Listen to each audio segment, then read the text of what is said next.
Real estate में invest करने की बात आती है तो एक सवाल हमेशा सबके दिमाग में घूमता है। पैसा कहाँ लगाया जाए? एक शानदार चमचमाते हुए अपार्टमेंट में या फिर जमीन के एक टुकड़े में? ये वो बहस है जो कभी खत्म नहीं होती। तो आज हम इसी बड़ी पहेली को सुलझाने वाले हैं कि पैसा ज्यादा कहाँ बनता है, एक अपार्टमेंट में या फिर एक प्लॉट या विला में। ये वो सवाल है जिसका जवाब हर निवेशक जानना चाहता है और आज हम इसका जवाब ढूंढ कर रहेंगे।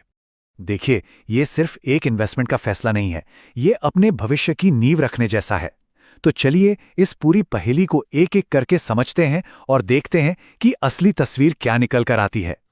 आजकल शहरों में ऊंची ऊंची इमारतें हमें अपनी तरफ खींचती हैं, है ना? लेकिन क्या इन आसमान छूती इमारतों में बना एक फ्लैट वाकई में एक फायदे का सौदा है? चलिए इसके पीछे का पूरा हिसाब किताब समझते हैं। अच्छा, इसको ऐसे समझिए, एक प्लॉट है, उस पर एक बिल्डर आता है और 15 मंजिला टावर खड़ा कर देता है। अब उस एक प्लॉट पर दर्जनों फ्लैट्स बिकने के लिए तैयार हैं। मतलब जहां एक घर होना था वहां अब 50 हैं। सप्लाई अचानक से कई गुना बढ़ गई। यही तो है अपार्टमेंट मार्केट का सबसे बड़ा खेल। लेकिन यहाँ एक कड़वा सच भी है।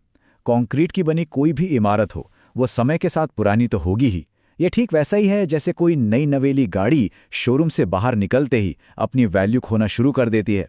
ठीक वैसे ही अपार्टमेंट की बिल्डिंग भी वक्त के साथ अपनी चमक और कीमत दोनों खो देती है। और ये कोई बनावटी बात नहीं है, ये एक सीधी साधी हकीकत है। जो बिल्डिंग आज एकदम नई और शानदार दिख रही है, कुछ ही सालों में वो मेंटेनेंस मांगने लगती है और धीरे धीरे उसकी वैल्यू कम होने लगती है। तो सवाल ये उठता है कि अगर बिल्डिंग की कीमत घट रही है तो फिर पैसा बनता कहाँ है? इसका जवाब छिपा है जमीन में। चलिए अब जानते हैं कि जमीन को एक अलग ही दर्जे की संपत्ति क्यों माना जाता है। बात बहुत सीधी सी है। हम और आप मिलकर नई जमीन तो बना नहीं सकते, वो तो लिमिटेड है। लेकिन अपार्टमेंट्स, वो तो एक के ऊपर एक कितने भी बनाए जा सकते हैं। बस यही एक चीज, यानी जमीन का लिमिटेड होना, उसे बेशकीमती बना देता है। इसी को कहते हैं लैंड वैल्यू की बढ़त। सोचिए, जैसे जैसे किसी भी इलाके में विकास होता है, नई सड़कें बनती हैं, स्कूल खुलते हैं, बाजार सजते हैं, वहां की जमीन की कीमत अपने आप रॉकेट की तरह ऊपर जाने लगती है। तो कहानी कुछ ऐसी है कि जहां एक तरफ बिल्डिंग की वैल्यू घट रही है, वहीं दूसरी तरफ उसी के नीचे की जमीन की वैल्यू लगातार बढ़ती जा रही है। और यही वो सबसे बड़ा फर्क है जो एक इन्वेस्टर को हमेशा याद रखना चाहिए। तो अब वक्त आ गया है इन दोनों दावेदारों को, यानी अपार्टमेंट और प्लॉट को, आमने सामने खड़ा करने का। चलिए देखते हैं कि इस मुकाबले में कौन किस पर भारी पड़ता है। तो अब फर्क एकदम साफ साफ दिख रहा है ना? एक तरफ है अपार्टमेंट, जहां बिल्डिंग की कीमत समय के साथ घटती है, सप्लाई तो समझिए अनलिमिटेड है और जमीन पर जो हक है वो भी तो बटा हुआ है। और दूसरी तरफ है प्लॉट, जहां जमीन की कीमत सिर्फ बढ़ती है, जमीन लिमिटेड है और सबसे बड़ी बात, उसके मालिक सिर्फ एक होते हैं। तो इन सारी बातों को ध्यान में रखने के बाद आखिरी फैसला क्या निकलता है? मतलब अगर लंबी रेस का घोड़ा बनना है तो दांव किस पर लगाना सही रहेगा?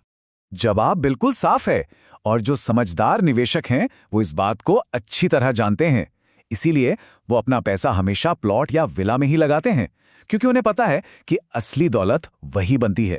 एक बात हमेशा गांठ बांध कर रख लीजिए, असली मुनाफा हमेशा असली संपत्ति से ही आता है और रियल एस्टेट की दुनिया में असली संपत्ति जमीन ही है।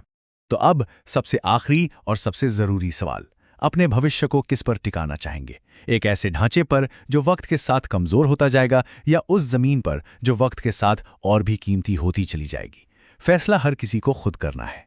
एक इम्पॉर्टेंट पॉइंट, कृपया आप अपना फैसला अपनी रिक्वायरमेंट को समझ कर ही लें।